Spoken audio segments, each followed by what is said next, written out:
তাকে শেষবারের মতো দেখতে চাইছিলাম, কিন্তু দেখতে পারি নাই। সে অন্যের হয়ে এতটাই ব্যস্ত, আমাকেও মনে রাখে নাই।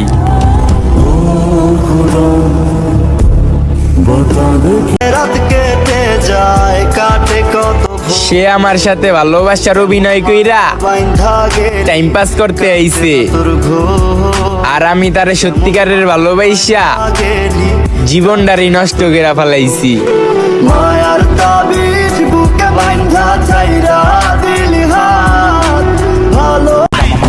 খারাপ সময়েও মুখে হাসি থাকে, তাহলে ভেবে দেখো ভালো সময় আসলে কি হবে।